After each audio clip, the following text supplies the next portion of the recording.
Olá, boa noite, gente, tudo bem? Sejam todos bem-vindos. Nós vamos fazer hoje mais uma live. Hoje estamos contando com a presença já do pastor Vinícius Couto, que logo estará aqui conosco. Falta poucos minutos.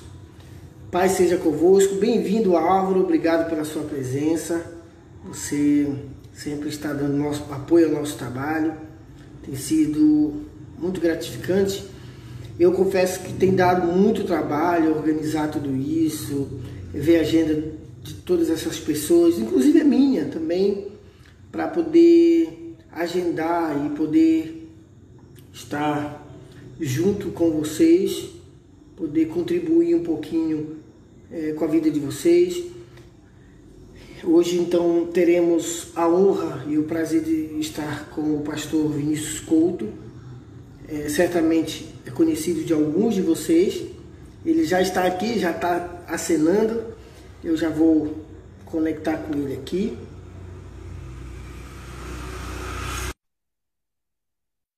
Já fazendo link para ele. Fala, Licélio. Meu Deus, que emoção! Tudo bem? Rapaz, estou muito feliz, muito Uma obrigado. posição melhor aqui. Certo, fique à vontade. Eu não tô eu não tô em casa, né? Tô na casa dos Ah, meus pais. certo. Eu vim passar a quarentena aqui com eles, que a gente acho que foi mais seguro, né? Interior. Ah, claro, claro. Pastor Vinícius, obrigado. Olha, nós estamos muito felizes, não sabe a emoção que eu estou de poder estar aqui hoje com o Senhor. Muitas pessoas pediram, inclusive, que eu entrasse em contato com o Senhor, porque aqui no Norte tem muitas essas discussões, principalmente calvinismo, arminianismo, Aham. as várias ramificações do arminianismo. E o senhor é uma das pessoas que tem gabarito e eles respeitam muito a sua teologia, conhecem o seu trabalho. Inclusive, um está aqui presente, ansioso, já está aqui o Álvaro, fez algumas perguntas e certamente é muito importante porque outras pessoas vão entrar, muitos já conhecem seu currículo, mas outros ainda não conhecem. Eu queria que o senhor apresentasse, né, um pouquinho que o senhor trabalha, a sua visão, até porque depois eu vou salvar essa live, que eu vou colocar até no canal, no YouTube, para disponibilizar para eles, para que Ótimo. eles possam acessar. Eu queria que o senhor se apresentasse, inclusive depois o senhor pode até usar ela com a gente. Ó, já tem irmãos aqui de Goianese presente, de Belém, Ananindeua, já estão entrando aqui. Eu queria que o senhor se apresentasse aí para o povo paraense. Beleza. Pessoal, boa noite aí para vocês, né, que já estão nos acompanhando. Como o Licélio falou, vai ficar gravado, né? Então, boa noite, ou bom dia, ou boa tarde para quem assistir depois. É um prazer poder participar aqui dessa live. Antes de me apresentar, né, queria dizer aqui que eu estou grato pelo convite do Licélio. O Licélio foi um amigo incomum, daqui a pouco eu explico por quê, né, um grande amigo que a gente ganhou, né, a gente, porque foi uma turma grande, 2015, não foi, Licélio, que a gente começou lá o mestrado, né, na Batista do Paraná, né, lá em, 2000, é isso. Sim. né, e uma turma grande, muitas amizades, né, muita gente bacana ali, a amizade perdurou, né, o grupo funciona até hoje, do WhatsApp. Então, fico muito contente aí com o convite. E sabe o que é interessante, Ulicélio? Na turma, eu era quase que o arminiano solitário, né? O pessoal pensava Exatamente. muito, né? Mas foi boa a experiência, né? Deu para fazer muita amizade, o pessoal também quebrou bastante paradigma, né? E muitas vezes tem aquela ideia, tinha, né, pelo menos, né, aquela ideia errada do que era o arminianismo. E foi uma oportunidade interessante, tá, da gente ter as nossas conversas nos bastidores, nos intervalos. Então é isso aí, gente. O Ulicelli foi um amigão que a gente ganhou lá. É uma amizade muito bacana, que eu fico muito feliz, né, que a gente consiga aí, até hoje, né, cultivar essa amizade, né? Sou pastor da Igreja do Nazareno. A Igreja do Nazareno é uma igreja de tradição armínio-wesleyana, Então, daí a minha, digamos assim, proximidade, né, com o tema que a gente foi convidado aqui para discutir um pouquinho essa noite. E atualmente estou pastoreando na igreja de Vinhedo. Entrou até um irmão aí agora há pouco, eu vi aí o Edson, é lá de Vinhedo. Um abraço aí, Edson. Reparei aí se entrou mais alguém de lá, mas acho que o pessoal depois vai participar. E um abraço aí para o povo paraense. Eu estou esperando ir aí para conhecer vocês, viu? O Licélio falou que vai levar aí qualquer hora, mas eu estou esperando. Viu, Licélio? Pode deixar, vamos sim. Bom, é isso Pastor aí. Vinícius, tá certo, obrigado. Os seus livros, o povo aqui já conhece, até porque eu divulgo o seu trabalho, e o senhor é muito querido aqui pelo povo paraense, principalmente pelos teólogos arminianos, obviamente. Inclusive, eles usam o senhor em alguns debates e tudo mais. Só que essa pergunta é minha, mas é minha porque é uma curiosidade que todo mundo tem de entender qual é a diferença clássica entre o arminianismo propriamente dito e o arminianismo wesleyano. Para a gente começar, eu queria que o senhor explicasse. É uma pergunta bastante recorrente. A diferença é pequena, né? Mas assim, vamos lá. O arminianismo clássico é aquele arminianismo, digamos assim, mais do próprio Armínio, das ideias que ele teve. Só que ele é um pastor que morreu jovem, né? Ele morreu em 1609, com quase aí 50 anos de idade. Dentro do seu tempo, como ele teve que enfrentar, digamos assim, muitos problemas de perseguição religiosa dentro da própria denominação, então, ele lidou muito com polêmicas na época, né? E acabou não sistematizando muito o pensamento dele. Tem obras bem robustas dele, né? Disputas públicas e privadas, por exemplo, eram nada mais nada menos que aulas que ele dava na Universidade de Leiden, quando ele depois se tornou professor de lá. Então, as disputas públicas eram aquelas que alunos de qualquer outra instituição de educação podiam ir participar e ouvir.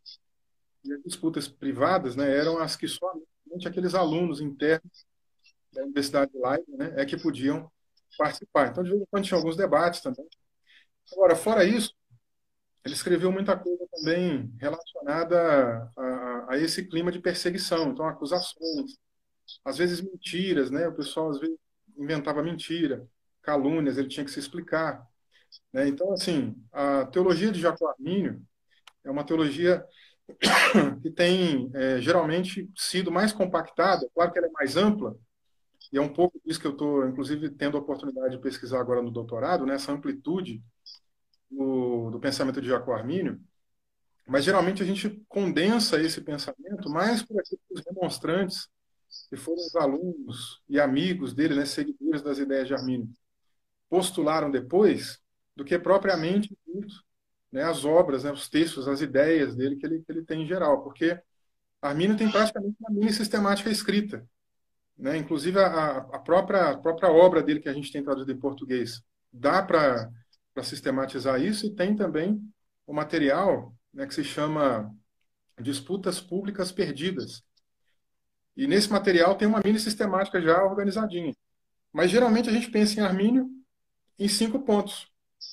Quais são esses 5 pontos? São os pontos que o grupo dos remonstrantes escreveram lá o tempo logo depois da morte de Armínio, né? Protestando contra o calvinismo rígido da época. Que são, basicamente, eu vou aqui, o primeiro deles, convergente com a teologia da reforma, né? Ou com a teologia reformada, que seria a depravação total. O segundo ponto seria aí a eleição condicional.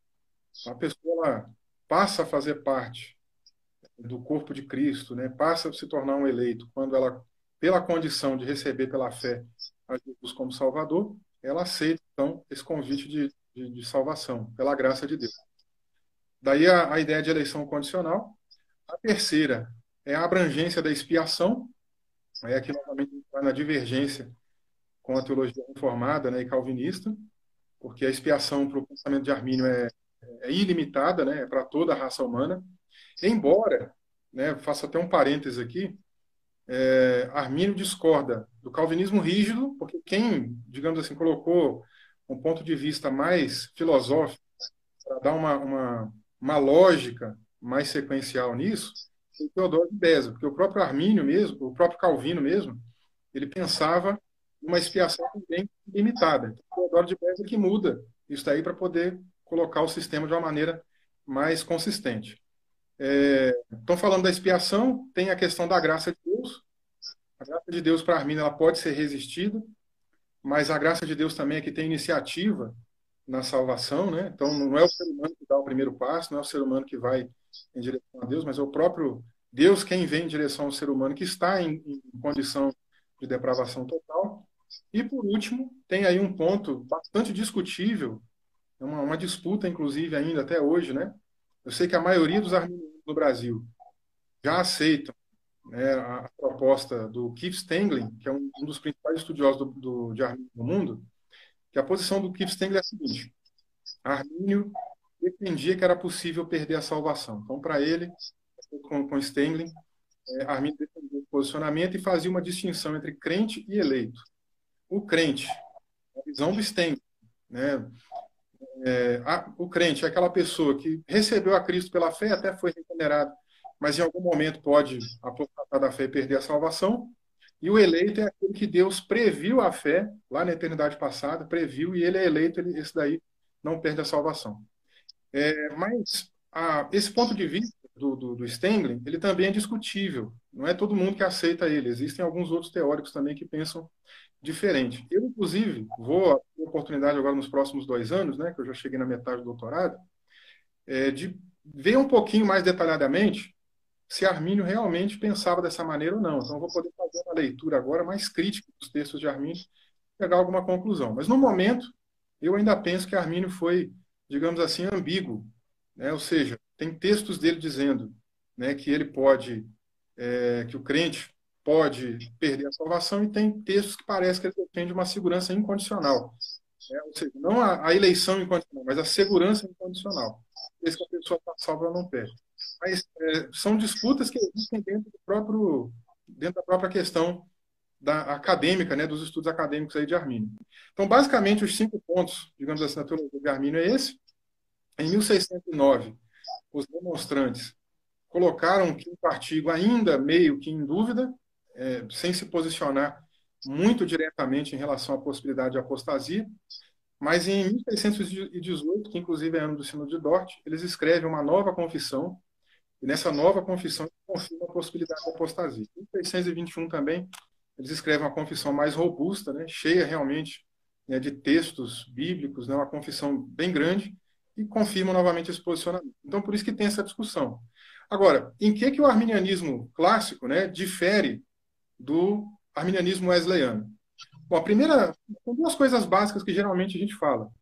A primeira delas tem a ver com o modus operandi da graça. Ambos os sistemas entendem que a graça, Deus, pela sua graça, é quem toma a iniciativa, né?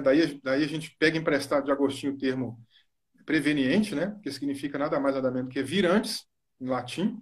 Então, a graça vem antes, e depois, nessa questão do modus operandi, para Armínio, essa graça ela só é, digamos assim, alimentada quando alguém está pregando o evangelho. Mas, no sistema wesleyano, essa maneira como a graça de Deus é infundida se dá desde o momento em que o ser humano nasce, né? Ou seja, porque pela graça de Deus, o sacrifício de Cristo no Calvário, já há uma certa manifestação da graça de Deus no meio às pessoas. Só que é uma situação também complexa, porque dentro dos próprios wesleyanos tem uma disputa em relação a isso, porque isso leva, indiretamente, a uma ideia de revelação natural. E se você pega, por exemplo, textos específicos de Wesley a respeito de revelação natural, ele não leva em consideração essa coisa de que a pessoa pode, pela razão, pela história, né, ou por algumas outras situações, chegar à constatação própria da existência de Deus. Então, em muitos momentos, Wesley parece seguir bastante o pensamento reformado também de que a revelação natural tão somente serve para deixar as pessoas inexcusáveis, né? Mas, de qualquer modo, há um reconhecimento, né, de que na teologia wesleyana o modus operandi da graça se dá desde mais cedo, né? Não apenas, digamos assim, com a pregação expositiva, né, da palavra de Deus. Outra questão também que se difere desses dois sistemas tem a ver com o aspecto da eleição. Vou começar por Wesley para a gente poder comparar com o sistema mais clássico, né, para ficar mais fácil de entender. O de Wesley parte de um princípio de uma eleição incondicional para o corpo de Cristo, ou seja, a igreja, né, o organismo, o corpo, né, que é o que a gente vai chamar de eleição corporativa. Esse corpo tem a sua eleição incondicional, esse corpo está com a sua eleição garantida, assegurada, né? Inclusive a segurança da salvação do corpo é também incondicional, não perde, mas há indivíduos que estão ligados no corpo. E um indivíduo, ele entra nesse organismo, nesse corpo, por meio da fé, mas ele também pode sair desse corpo se ele deliberadamente se apostatar da fé. Agora, para Armínio, não. No pensamento de Armínio, a eleição ela já tem diretamente mais a ver com a ideia da presciência divina. Então, os que Deus previu que creriam são aqueles que ele elegeu já na eternidade para poder serem salvos, né? E ainda temos uma outra situação, terceira diferença, que às vezes é pouco falada, né? Mas que é em termos de abrangência. Quando a gente fala, por exemplo, da teologia de Armínio, eu acredito que ele também não teve tanto tempo para falar disso, mas Armínio também chegou a discutir questões públicas da época, né? Por exemplo, a própria questão da intolerância religiosa, ele teve uma participação muito importante, inclusive com outros filósofos da época, né? E algumas contribuições das suas ideias para poder discutir essa liberdade que as pessoas precisavam ter. Na época, o pessoal usava muito o termo na filosofia de liberdade de pensamento. Que seria o quê? A pessoa poderia ter liberdade para pensar o que quisesse, né? Inclusive, tem um filósofo da época dele que defendia que a pessoa poderia, por exemplo, se ela quisesse ser ateia, que assim ela quisesse, que assim ela fizesse, mas que o Estado, como igreja e Estado eram coisas que estavam juntas, né? Então, quando alguém pensava diferente daquilo que é o credo oficial, o que acontece? Se torna um crime de heresia.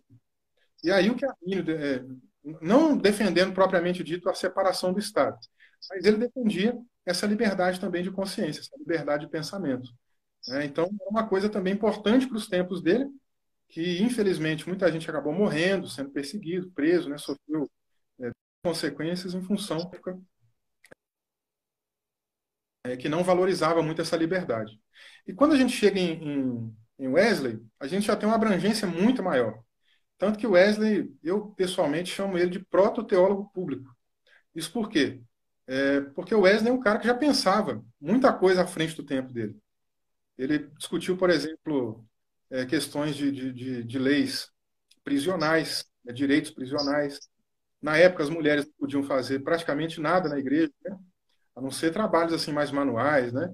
Mas o Wesley, inicialmente a contragosto, mas depois ele ouviu um conselho da própria mãe, e ele então começa um trabalho de pequenos grupos. Ele adapta, né, o mesmo trabalho que eles faziam na Universidade de Oxford, começou o Clube Santo, ele adapta para a realidade da igreja anglicana.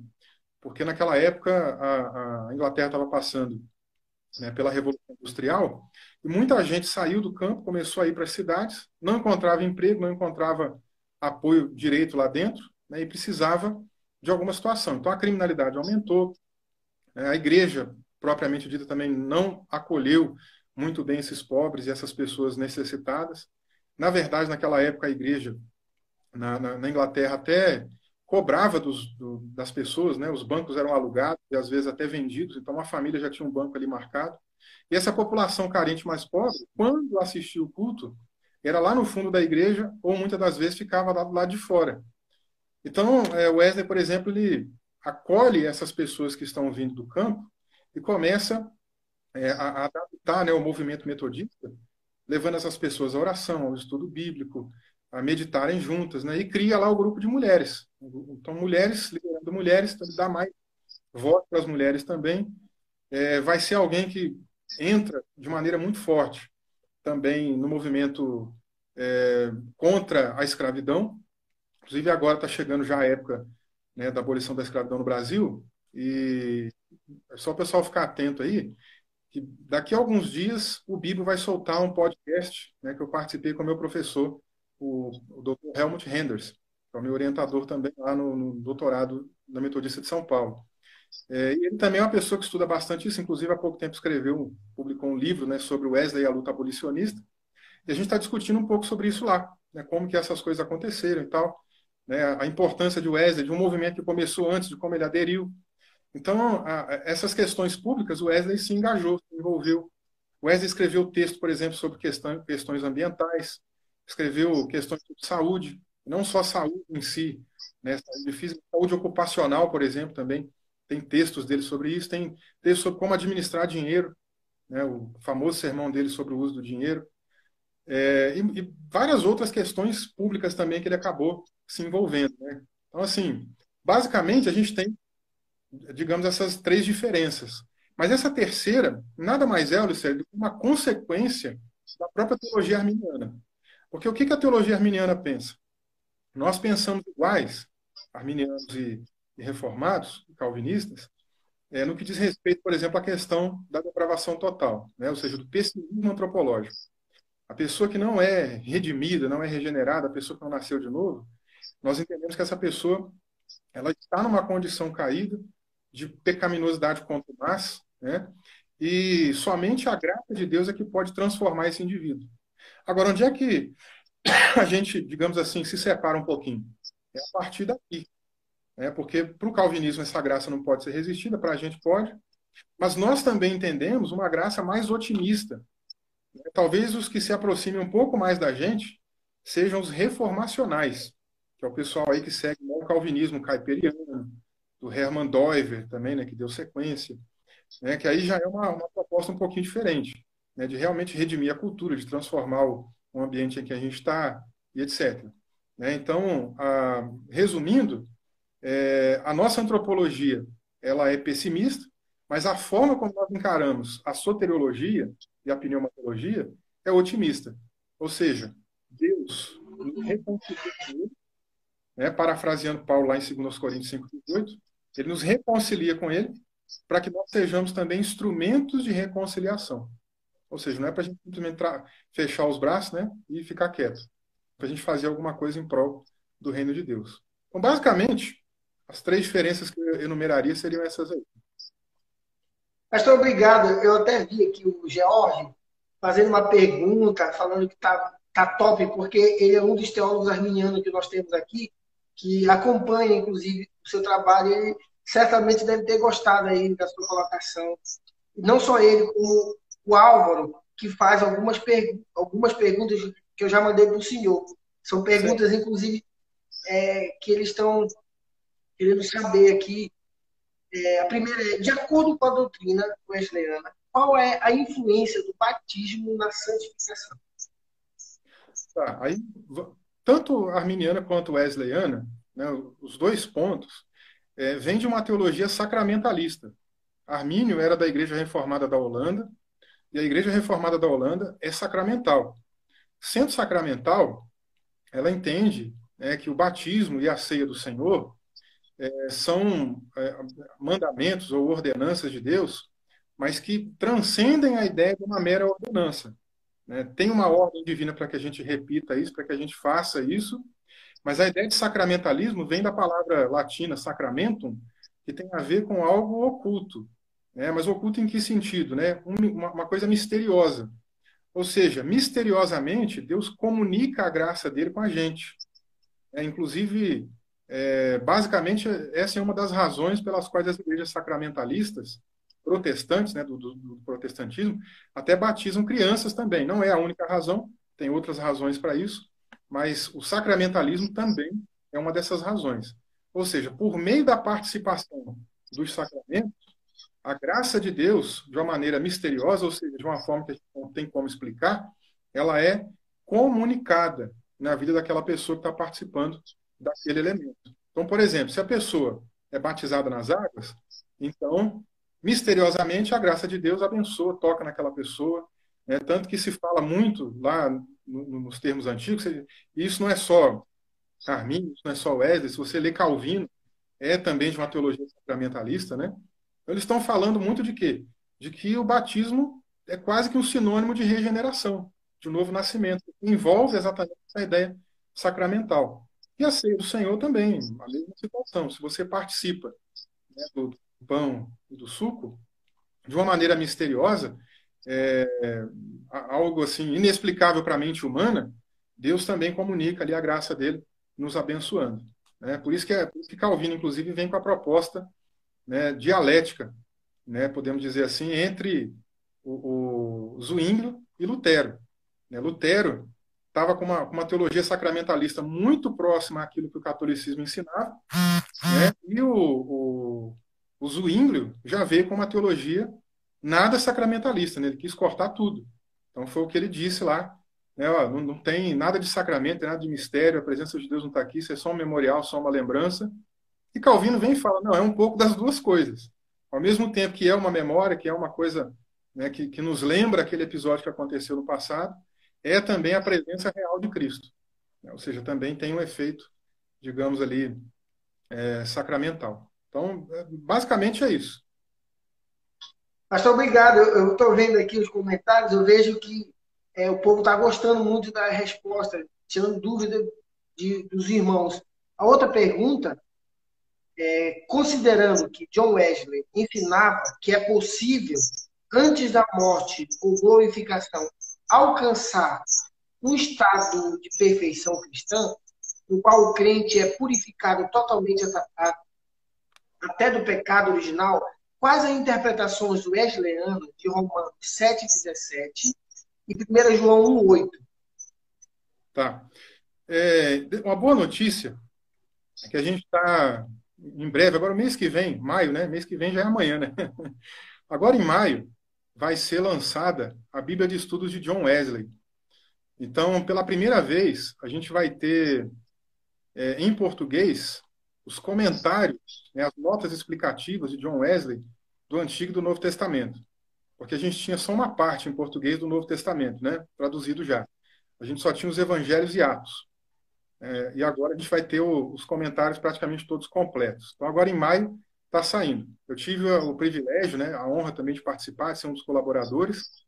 Eu escrevi alguns mini artigos, né, verbetes, participei da tradução, da revisão também. Então, assim, olha, eu separei aqui especificamente sobre essas duas perícopes aí que perguntaram, tá bom? Então, ó, separei aqui um pedaço da fala de Wesley sobre o que ele diz, mas eu vou explicar daqui a pouco com um pouco mais de exatidão. Então, primeiramente, em relação a Romanos. Romanos 7, a gente sabe que é aquela disputa, né, sobre o que Paulo está falando, se é dele antes de ser crente, se é dele depois de ser crente, né? É, e Armínio e Wesley, Armínio também está nessa, eles não interpretam que esteja nem Paulo durante a conversão, nem antes da conversão. A questão ali tem a ver com a pessoa que confia na lei. A pessoa que confia na lei. Então, o homem que confia na lei, o ser humano que confia na lei, a lei é boa, é santa, porém é ineficaz para a salvação de qualquer um. E aí Paulo argumenta em relação ao problema da lei. No entanto, olha só o que o Wesley fala nessa parte aí de Romanos, né? Vamos lá. O ser humano inteiro, como é por natureza, né? Ele está se referindo aqui, por exemplo, à questão da pecaminosidade, né? Ele está falando que o problema da raça humana, do ser humano, é que ele é assim por inteiro. Toda a sua natureza está assim, reforçando o problema da depravação total. E aí, num outro texto, num outro trecho, né, ele fala assim: uma força constrangedora no meu íntimo que emana do preceito da natureza corrupta. E ele chama corpo dessa morte, que Paulo fala mais adiante, lá mais no final do capítulo 7, de massa de pecado. Seria interessante alguém depois dar uma lida, por exemplo, né, em alguns sermões específicos de Wesley. Tem um sermão dele que chama Sobre o Pecado nos Crentes, sobre a presença do pecado nos crentes. É um sermão importante. Outro sermão importante, pecado original. Pecado original, inclusive, é um sermão muito importante porque ele vai tratar a doutrina do pecado original e da depravação total como temas, como é que eu posso dizer, primários da fé cristã. Ele trata isso com tanta veemência, para você ter ideia, que ele chega a dizer assim, olha, quem discorda disso é pagão. Se até que você concorda comigo, me dá a mão, mas se você discorda disso, você é pagão. Disso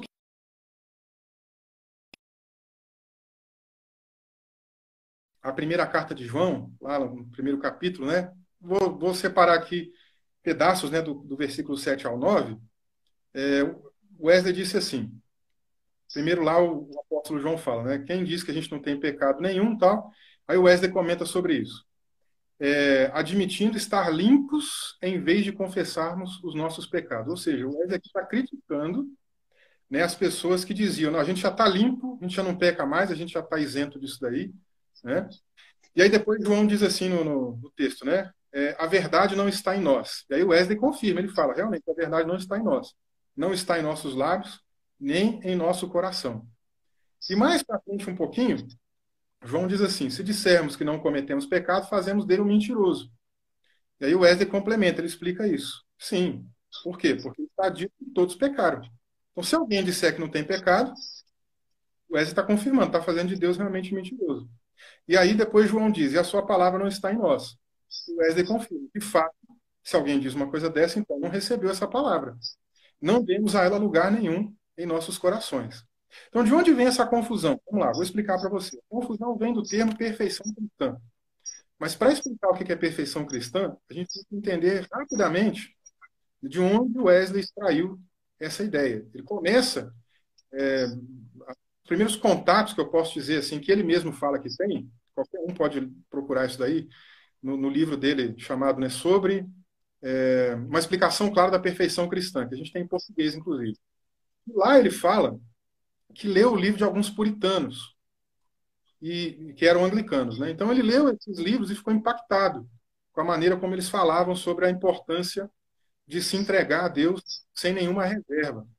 Mas além disso, outra pessoa que também influencia bastante ele nessa questão da perfeição cristã, além desses espiritualistas anglicanos, é um católico chamado Tomás de Kempis, que é alguém também que fala bastante sobre essa questão da perfeição. Mas se tem um grupo que vai influenciar com maior profundidade a visão de Wesley sobre perfeição cristã, são os pais gregos do período patrístico. Então, ele lê esse pessoal e começa a defender a ideia de perfeição, né? E passa a defender com mais veemência. Não que ele cometa, né? Ele passa a defender com mais veemência. Então, olha só uma coisa para a gente entender. Quando ele falava de perfeição, inclusive, teve algumas pessoas que chegaram até ele e disseram assim, Wesley, por que você não para de falar de perfeição? Porque isso confunde a cabeça das pessoas, né? Ele falou, não, é bíblico, eu vou continuar pregando. Por quê? Porque o Wesley era alguém que conhecia bem de grego. Inclusive, ele aprendeu grego com a própria mãe, né? Que quando ele era criança, ela educou ele com a Bíblia, né? Ensinou grego. A mãe dele falava grego, falava francês, falava latim. O pai dele era um erudito de hebraico, falava grego também. O pai dele dava aula de grego para ele toda semana. Então, assim, desde criancinha, ele veio aprendendo o grego. E quando ele pensa em perfeição, ele não está pensando em perfeição nos termos latinos da palavra, porque mesmo em inglês, a palavra perfection, ela vem de perfectus, né? Ou seja, da mesma raiz latina que nós, em português, também derivamos. Agora, quando ele pensa em perfeição, ele está pensando em quê? Ele está pensando em teleiosis. Teleiosis, a palavra grega, tem outra conotação. A ideia dela é de alguma coisa completa, madura. Né? Por exemplo, lá em Hebreus capítulo 5, o autor da carta aos Hebreus ele comenta daquela comunidade, né, formada por pessoas que há muito tempo já conheciam alguma coisa dos textos do Antigo Testamento, pessoas que já poderiam estar ajudando mais, contribuindo mais na obra de Deus. Mas ao invés disso, elas estavam precisando de leitinho. E aí o autor da carta fala, porque o alimento sólido é para os adultos, como na maioria das versões em português está traduzido. Só que a palavra grega que está lá é uma derivação de teleiosis. Ao pé da letra, o que ele estava dizendo é o seguinte, ó, o alimento sólido é para os perfeitos, são para os maduros, para aquelas pessoas que adquiriram algum grau de maturidade. Mesma coisa, por exemplo, a gente vai ver lá em Efésios capítulo 4, né, quando o apóstolo Paulo fala daqueles dons ministeriais, fala que eles foram dados por Deus para edificar o corpo de Cristo e que o objetivo é que a gente cresça e se torne, né, como o varão perfeito, que a gente chegue até a estatura dele. Então, há um caminho a ser percorrido de aperfeiçoamento até lá. Só que o que o Wesley entende? Ele entende que o novo nascimento, a regeneração, embora na época a regeneração e santificação muitas vezes fossem tratadas de maneira sinônima, ainda por muitos teólogos daquele tempo, né? Ele entende que quando a pessoa nasce de novo, já ocorre na vida dela a restauração da imagem de Deus, que tem a ver com essa aplicação, né, exatamente aí da perfeição cristã. Tanto que você pega, por exemplo, Filipenses 3,16, e Paulo fala, ó, nós que já somos perfeitos, ele se coloca no presente, ele não fala de uma perfeição futura, mas ele fala de uma perfeição que já está acontecendo, e essa perfeição envolve esse grau de maturidade. Agora, aí entra outras questões que John Wesley também falou. Ele falava de uma santidade, ou de uma perfeição, para ser mais exato, que não é estática. Ou seja, a pessoa alcançou algum grau de perfeição, mas ela não tá acabada. Ela está em andamento para que isso ocorra. Aí sim, a gente vai conseguir entender o que ele queria dizer com isso, a gente voltar lá nos pais gregos. Os pais gregos, alguns deles defenderam a ideia da theosis, que seria aí traduzido de uma maneira mais ao pé da letra, seria a ideia de deificação, divinização, né? Que dá um mal entendido também, né? Da ideia de que no final das contas vão ficar igual a Deus, mas essa não era a proposta. A ideia da deificação, da teosis, o que que é? Vamos pensar assim, o ser humano lá em Gênesis 1:6 foi criado conforme a imagem de Deus. O que que o pecado fez? Fazendo um jogo de palavras, né? E não é à toa que está lá em Gênesis que o ser humano foi criado conforme. Um jogo de palavras aí interessante. O ser humano foi criado conforme e a queda, o pecado, deformou a imagem. E aí Paulo, lá em Romanos 8:29, fala do propósito de Deus de restaurar a imagem divina. Então ele fala que nós somos predestinados para sermos conforme a imagem de Deus. A palavra grega lá é sumos, né, que vem da ideia de forma, de formato, de forma. Né? Ou seja, éramos conforme, o pecado deformou, mas a graça de Deus em Cristo, no novo nascimento, reforma isso. Nós nos tornamos nova criatura. E aí essa restauração da imagem de Deus, ela já está pronta? Não, há um processo, um caminho até a glorificação. E esse caminho até a glorificação, a gente vai passando por estágios do aperfeiçoamento. Então a pessoa, no primeiro estágio, já tem a perfeição cristã, lá na frente vai ter um estágio um pouco mais aprofundado, mais amadurecido, até chegar à estatura do varão perfeito. Então, basicamente é isso que o Wesley tem em mente quando ele fala sobre essa questão de perfeição, mas não de impecabilidade. Se a gente ler, por exemplo, o livro que eu citei agora há pouco, né, uma explicação clara da perfeição cristã, lá mesmo ele comenta que perfeição cristã não é perfeição divina, que é absoluta. Perfeição cristã não é perfeição adâmica, antes da queda, não é perfeição angelical, né, não é perfeição moral, não é perfeição também de inteligência. Ou seja, a pessoa agora tá em Cristo e o cérebro dela vai se tornar um super cérebro também não. Então, Wesley deixa bem claro essas questões.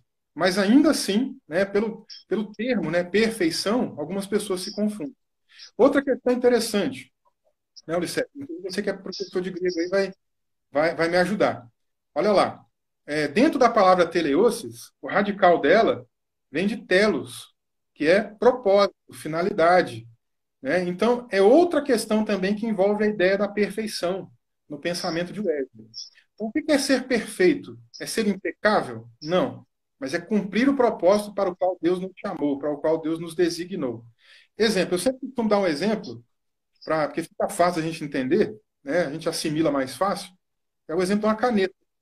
Imagina, por exemplo, viu, pessoal, vocês estão acompanhando na live, imagina que o Ulisses gostou muito aqui desse estudo, ele falou, vou dar R$ 1 milhão aí pro Vinícius, meu amigo, né?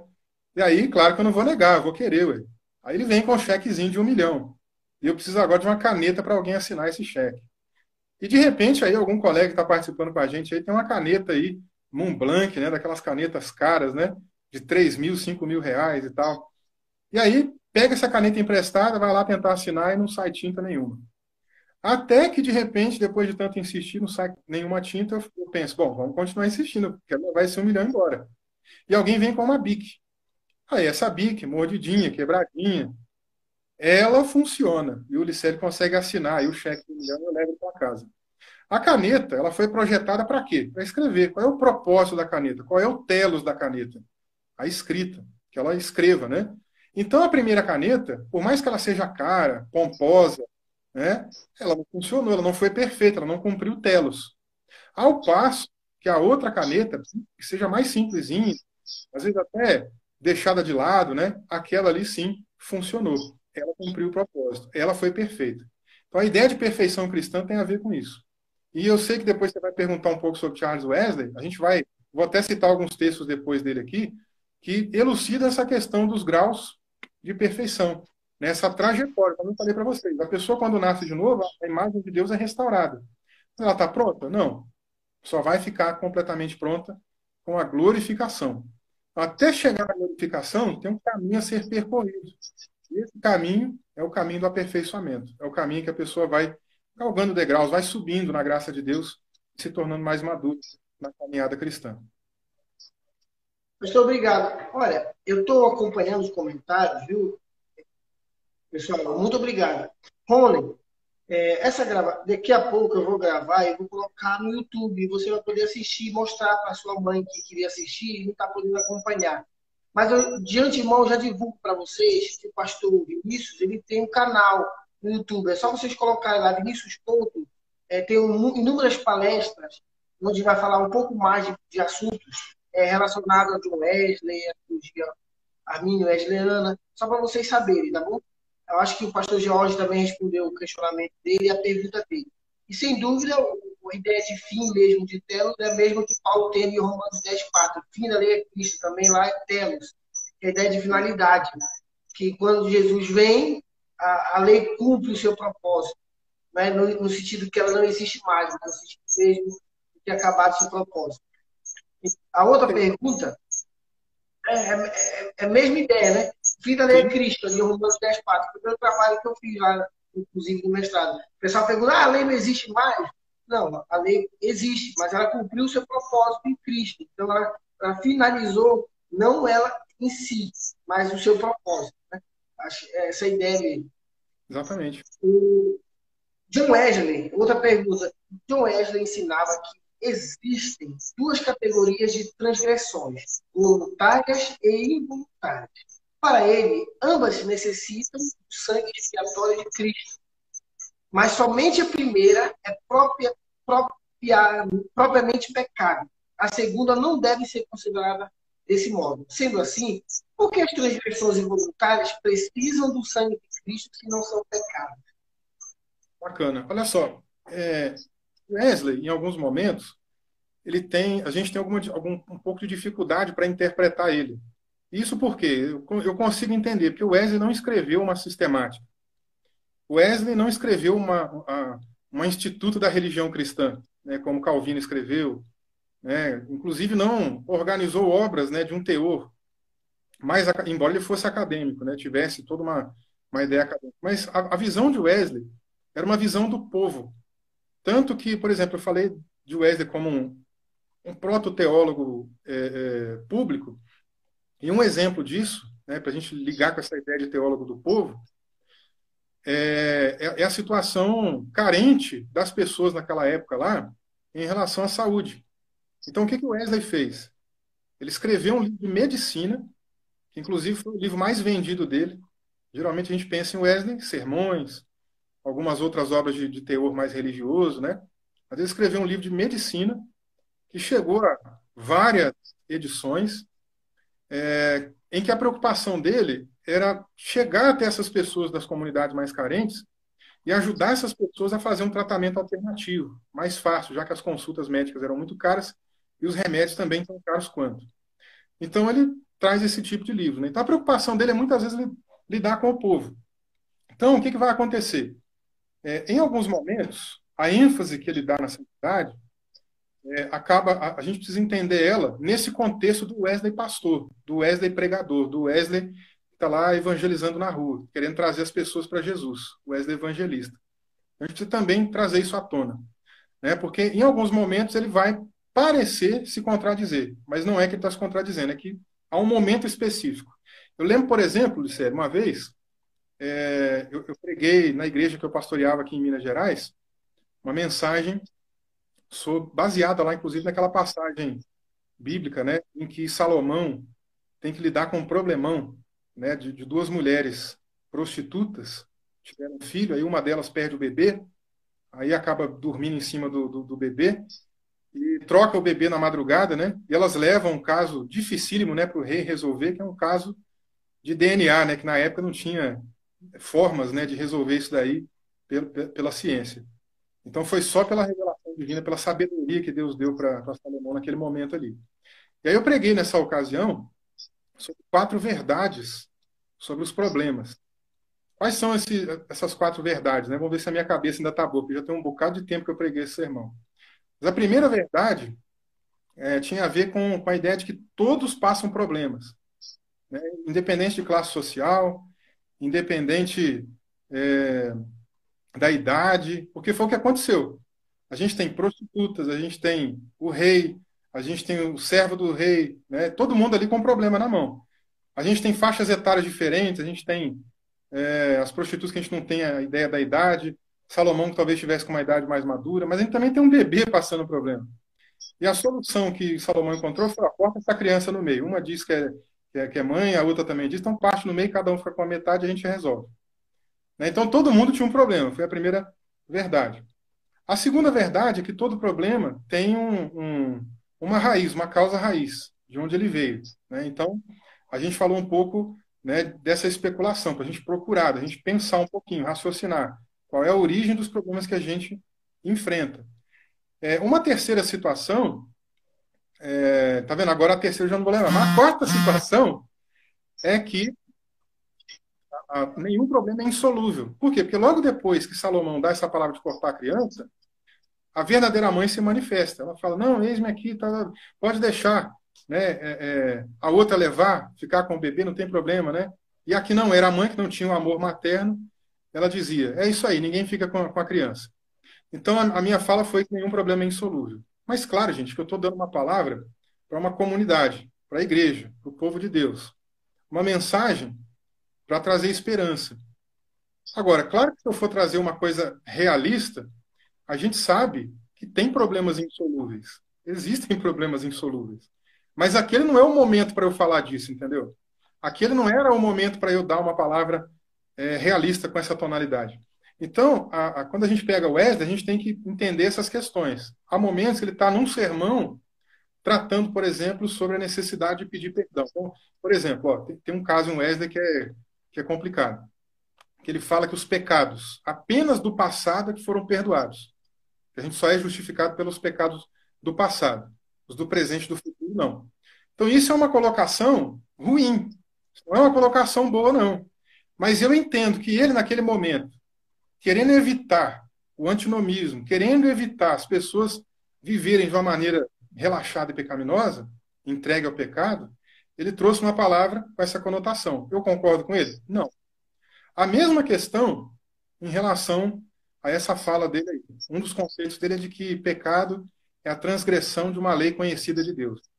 Eu entendo que não. E ele próprio depois, né, tenta se consertar. De alguma maneira ele fala de outra forma, né? Mostrando que a realidade é que o sangue de Cristo é por todos os pecados que nós cometemos. Né? Então a gente tem que entender esse contexto, essa relação. Né, do Wesley, que não escreveu um tratado de teologia. É diferente você pegar, por exemplo, a Instituta. É diferente você pegar uma teologia sistemática hoje, né, e pegar lá as obras de Wesley, que ele tem carta, que ele está conversando com alguém, que ele tem sermão, que ele está conversando com alguém. E a gente tem que interpretar como que ele está lidando com aquela situação naquele contexto específico. Entendeu? Por exemplo, o Wesley é um cara contra a bebida alcoólica. Ele é alguém que é contra o uso, né, de bebida alcoólica. Porém, nesse livro dele de medicina, tem um trecho que ele fala: olha, dorme direitinho, dorme tantas horas por dia, evita de ficar acordando de noite, né, tem um sono prolongado, direto, né? Se alimente bem, aí ele fala lá de uma dieta equilibrada, beba bastante água, mas se não puder beber água, olha o que ele diz: beba cerveja pequena. Ué, mas peraí, o Wesley que é contra a bebida alcoólica, num livro de medicina falando para beber cerveja pequena, por quê? Porque a cerveja passava por um processo de destilação.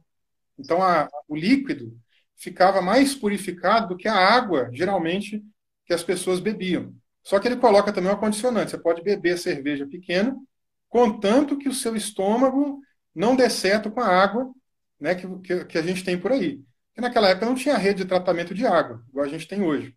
Então, algumas pessoas bebiam água e fazia mal, vomitavam, etc. Né? Então, como ele lidou com isso? Nessa condição, bebe a cerveja, que tem o menor teor alcoólico possível, que é o que ele chama de cerveja pequena. Teve um amigo meu que pesquisou, não chega a dar 3% de álcool, né? E a questão da água, né? Como a água foi mais purificada, então a pessoa poderia tomar a bebida nessa circunstância, né? Então, essa é a questão.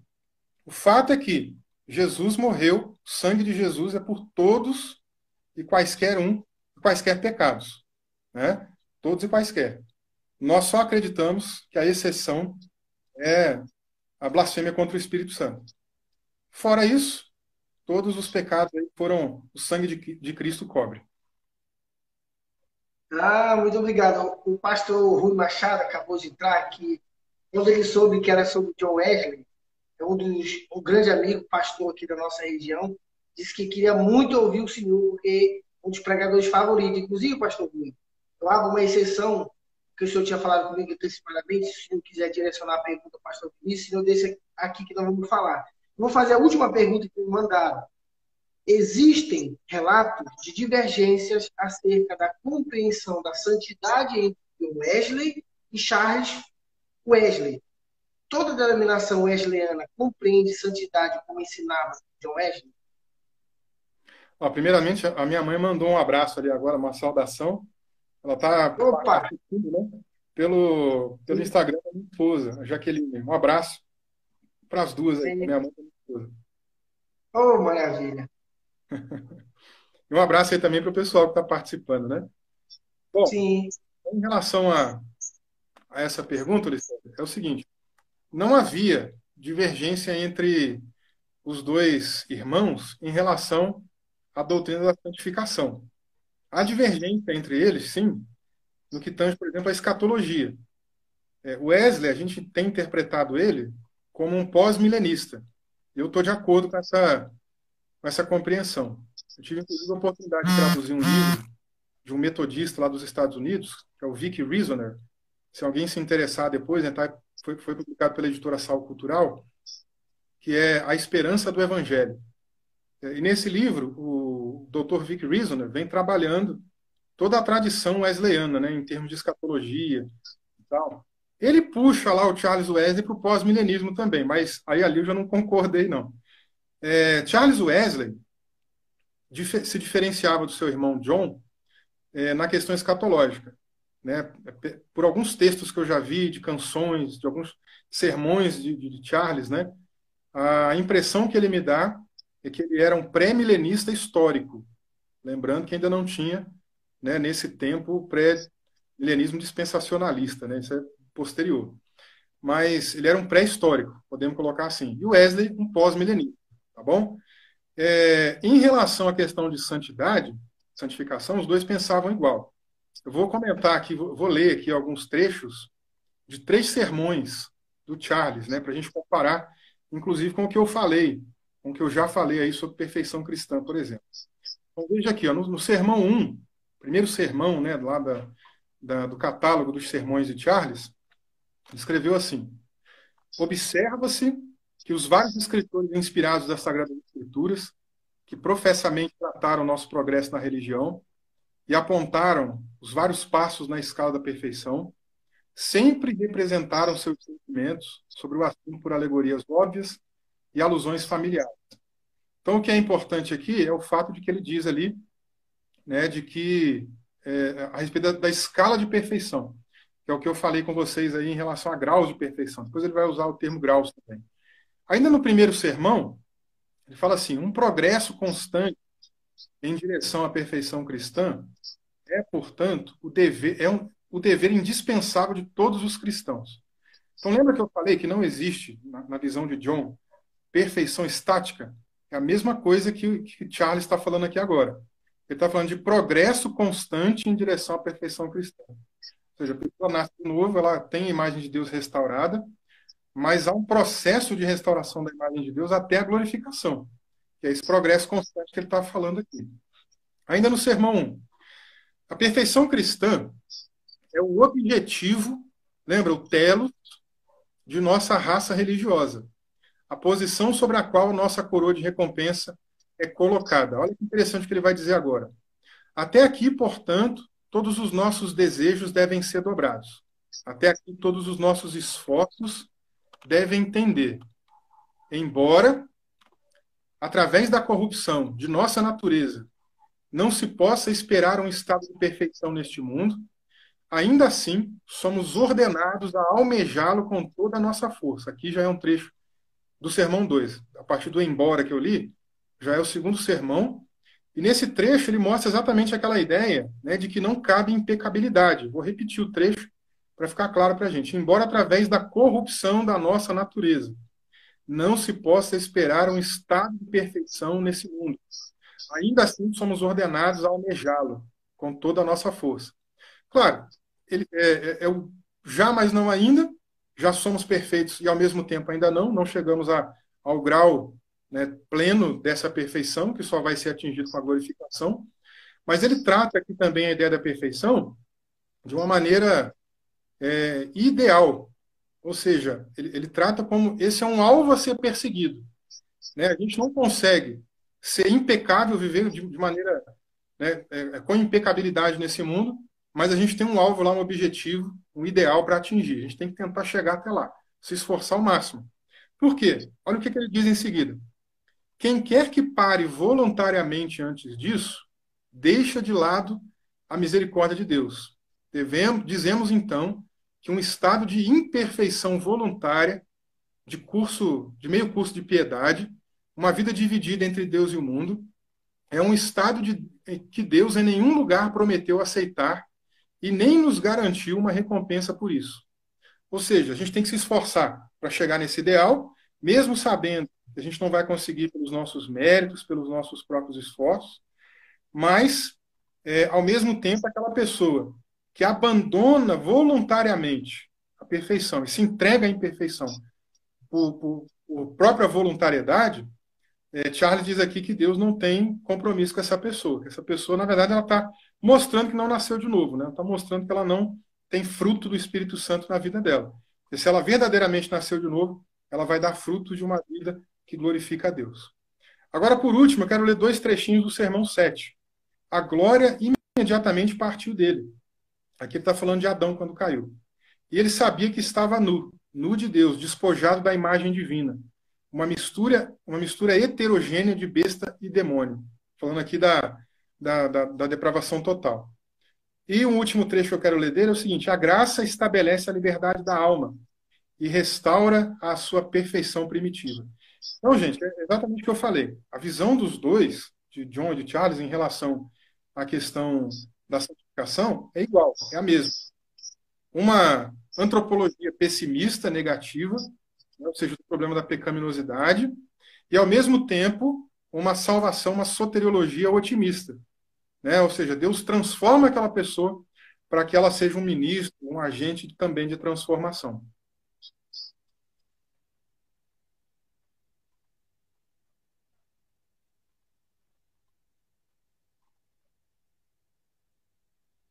Tudo sério? Oi, tô aqui.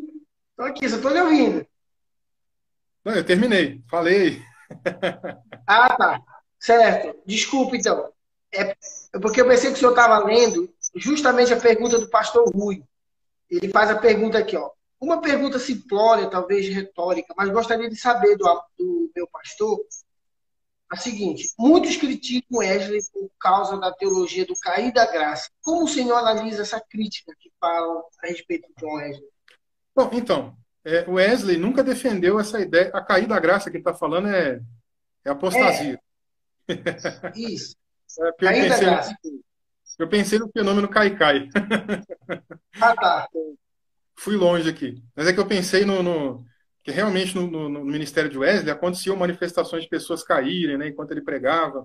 Aí eu ia comentar que não era só com ele, né, que isso aconteceu naquele momento, naquele período histórico todo lá, né, do primeiro grande despertamento. Inclusive no meio de calvinista, né, George Whitefield, né, que era amigo, né, contemporâneo de Wesley, Jonathan Edwards também lá na América do Norte, né. Mas enfim, a pergunta é outra coisa. Cair da graça aqui em relação à questão da apostasia. Como que eu analiso? Eu analiso partindo da compreensão de que ele está correto. Eu entendo, a partir das Escrituras, que a apostasia é uma possibilidade e pode se transformar numa realidade. Tem gente, por exemplo, que acredita na possibilidade e não na realidade, o que para mim é uma contradição. Como que uma coisa é possível, mas não pode ser real, né? mas eu entendo que é possível. Claro, em relação, por exemplo, à questão da apostasia, eu sei que o Ulicélio é batista, não acredita, os batistas não acreditam assim. Sei também que, de repente, pode ter outros irmãos aí que também não acreditam assim. Dentro do arminianismo tem um grupo, né, que são os arminianos de 4 pontos, né, que também não acreditam assim. Mas como wesleyano, né, e a minha interpretação bíblica de determinados textos me leva à compreensão de que é possível cair da graça, se apostatar da fé e perder a salvação. Tá? Essa é a minha compreensão. Acho que a gente não vai brigar por causa disso, se tornar inimigo por causa disso. São interpretações diferentes. Possíveis, interpretações possíveis. Agora, um texto, né, interessante, importante para a gente falar sobre essa realidade é a segunda carta de Pedro, bem lá no primeiro capítulo. Bem lá no início de 2 Pedro, lá no segundo capítulo, o apóstolo fala sobre falsos profetas. E, gente, falsos profetas, nenhum de nós acreditamos que são salvos, né? Mas olha que interessante. Nesse capítulo, Pedro fala sobre a situação de Cristo ter morrido por eles, inclusive. Ele fala que eles negaram o Senhor que os resgatou. E a palavra grega que aparece lá é uma palavra que tem exatamente a ver com a ideia da expiação. Né? Ou seja, Cristo morreu por essas pessoas. Mas essas pessoas, mesmo assim, a gente sabe que não serão salvas. Eu não advogo o universalismo, por exemplo. Né? Então, eu entendo que a expiação é universal, é ilimitada, mas os benefícios dessa expiação são aplicados somente àqueles que se arrependem e creem. Agora, o que mais que esse texto de 2 Pedro 2 traz adiante?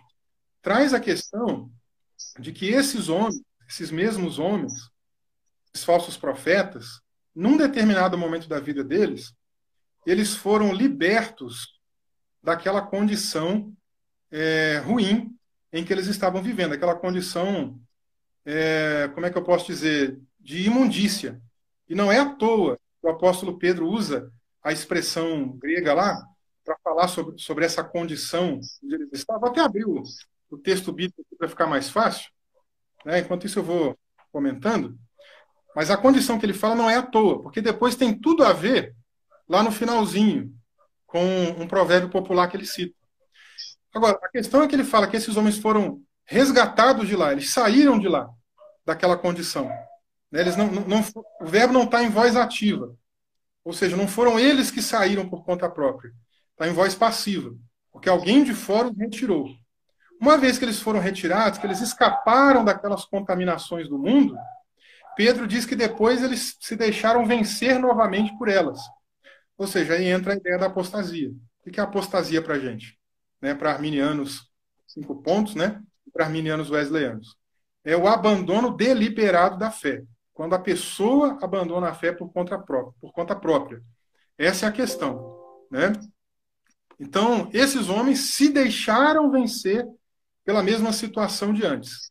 Né? Ou seja, voltando às mesmas paixões, às mesmas práticas. Inclusive a palavra grega que aparece lá, né? Saíram dessa contaminação, é uma palavra forte. Uma palavra que a gente poderia, inclusive, né? Ela tem a ver com impureza. A gente poderia até dar aqui uma conotação mais pesada para ela, porque ela tem a ver realmente, imagina alguém que está no meio de um lugar muito sujo, muito imundo, né? Imagina um esgoto, por exemplo, né? É como se essas pessoas estivessem lá e elas fossem retiradas de lá. E ao passo que elas foram retiradas de lá, depois elas se deixam vencer novamente. Vamos lá, estou abrindo aqui o texto bíblico, porque de cabeça nem sempre a gente lembra tudo, né? Vamos lá, 2 Pedro 2, versículo 1, que é o que eu comecei citando. E fala assim: houve entre vós falsos profetas, como também haverá falsos mestres, os quais introduzirão encobertamente heresias destruidoras, negando o Senhor que os resgatou. A palavra resgatou que está ali é agoraço, que tem a ver aí exatamente com a ideia de pagar o preço, de comprar, né, como eu falei para vocês aí. É exatamente a ideia de resgate mesmo no sentido soteriológico. Não foi o que Cristo fez. Mas é como eu falei, os benefícios da expiação é que são aplicados somente àqueles que se arrependem e creem. Agora vamos lá, deixa eu localizar aqui a outra parte do texto que eu vinha falando.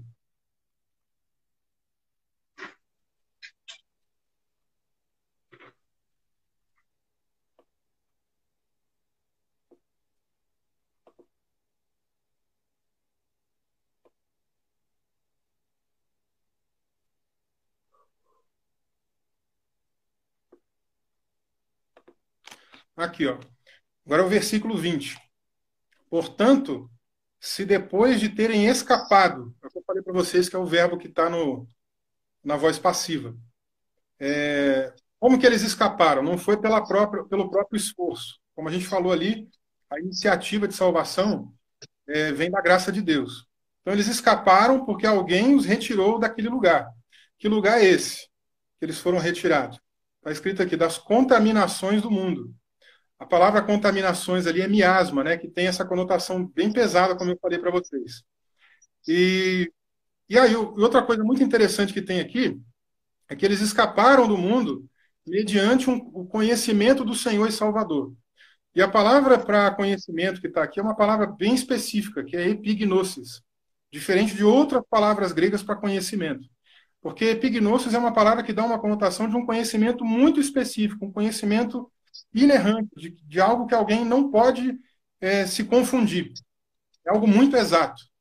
Essa palavra, por exemplo, ela aparece lá quando Jesus está conversando com os discípulos que estão voltando pelo caminho de Emaús, e aí eles de imediato não reconhecem que é Jesus, então eles vão conversando, até que depois, quando termina, Jesus se revela para eles. E aí a nossa versão em português costuma traduzir assim: e eles reconheceram que era Jesus. Então, o reconhecimento que eles tiveram é da mesma palavra aqui de epignosis, que é um conhecimento muito específico, conhecimento muito exato. Não tinha como se enganar. A mesma coisa acontece, por exemplo, em Mateus capítulo 7, né, no final lá do sermão da montanha de Jesus, quando ele fala sobre os falsos profetas, né? Então ele fala que pelos frutos desses falsos profetas nós vamos conhecê-los. Ou seja, não tem como se enganar. Quando a gente vê a maneira como os falsos profetas atuam, como eles falam, como eles ensinam, como eles se aproveitam do povo, é um tipo de conhecimento que a gente não se confunde. É um conhecimento muito exato, muito específico. Então, eles tiveram esse conhecimento de Jesus específico. Por meio desse conhecimento, eles saíram desse local de imundícia, mas depois se deixam ser vencidos. Aqui, a versão que eu estou usando, que é a Almeida Revista Atualizada, diz assim, ó, se deixaram enredar de novo. Ou seja, eles, por conta própria, é que entraram nessa condição outra vez. A apostasia para a gente é um abandono deliberado da fé. Né? Diferentemente do que algumas pessoas pensam. Criaram até aí, às vezes, alguns memes, né? Algumas brincadeiras, né?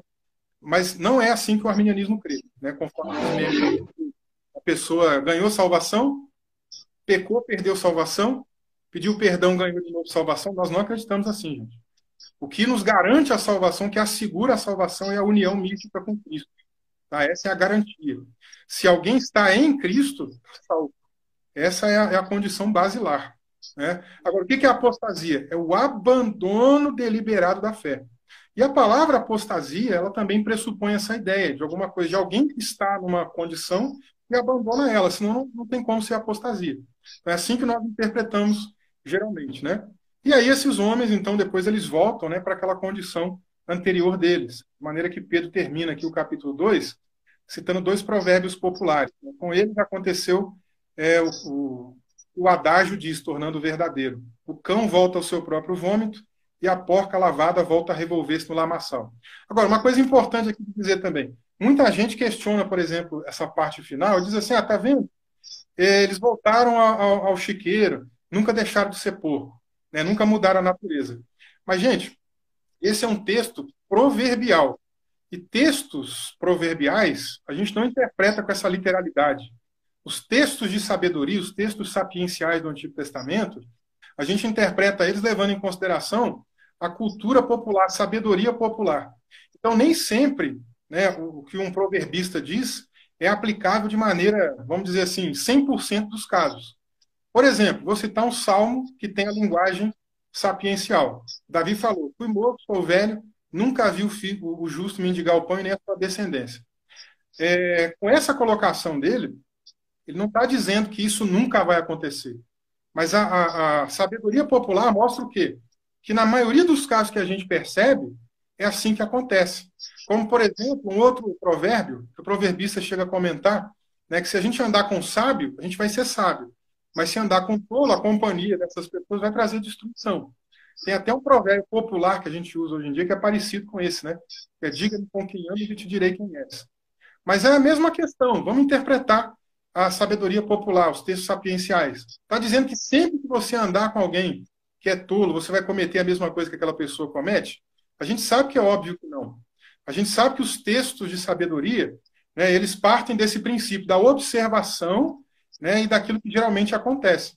A tendência de alguém que anda com alguém que é sábio, que tem temor de Deus, é a tendência da gente ter uma vida melhor, né, de influências boas. Mas se, em contrapartida, a gente andar com pessoas que não querem saber de nada correto, que querem fazer tudo de errado, que não têm temor de Deus, a tendência é a gente também ser influenciado por aquele caminho. Mas não que isso vai ser uma regra, né? Então, a gente tem que entender aí que Pedro está citando no finalzinho do capítulo 2, né, um texto de caráter de sabedoria, né, um texto sapiencial aos moldes lá do Antigo Testamento. Entendido isso, não temos problema nenhum, porque qual é a moral? Vamos, né, todos esses textos sapienciais têm uma moral no final das contas.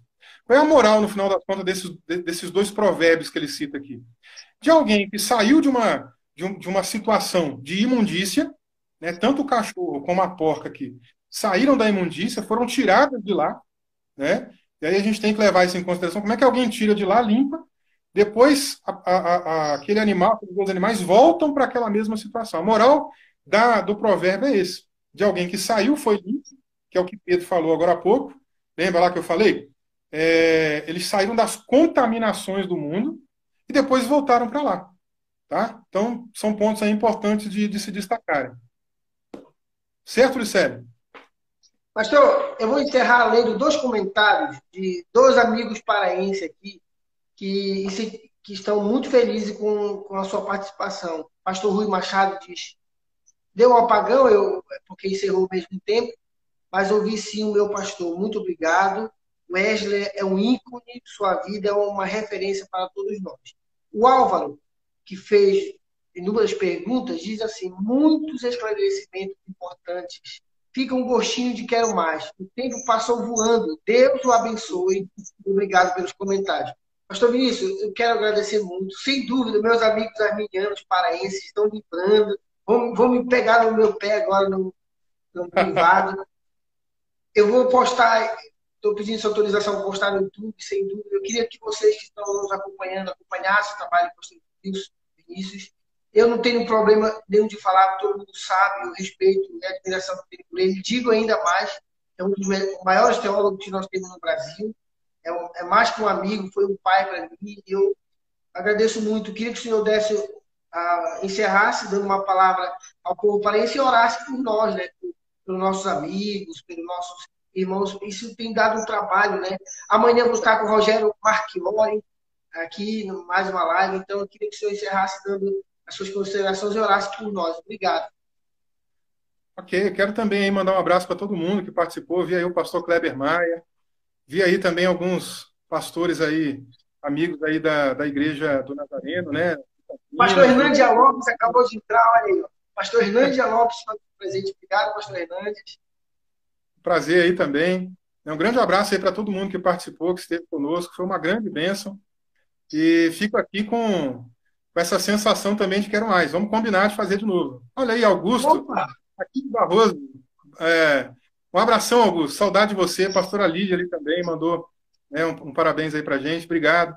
Um abraço aí para todo mundo, pessoal. Obrigado mesmo aí a todos que participaram, que perseveraram até o fim.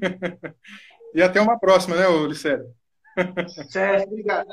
Então, eu queria encerrar, pastor, com uma palavra de oração e a gente encerra, tá bom? Vamos orar. Senhor Deus, Pai querido, muito obrigado por esse momento precioso com o teu amado filho, pastor Vinícius. Que o Senhor venha abençoar a vida dele grandemente, seu ministério, os seus novos projetos, o doutorado, a sua família, seus filhos, a sua esposa. Obrigado por todos aqueles que entraram e tiraram dúvidas. Sem dúvida foi gratificante poder estar com o teu filho nesse momento. Muito obrigado, Senhor, nos dá um final de semana abençoado e uma noite maravilhosa, um despertar precioso debaixo do teu amor, do teu cuidado, da tua proteção. Nos ajude, Senhor, nos proteja diante do mal que nós estamos enfrentando, o mundo está enfrentando, mas sabemos que o Senhor está no controle de tudo. Obrigado. É a nossa oração, em nome de Jesus, que nós oramos agradecidos. Amém. Amém. Obrigado, Um meu abraço. amigo.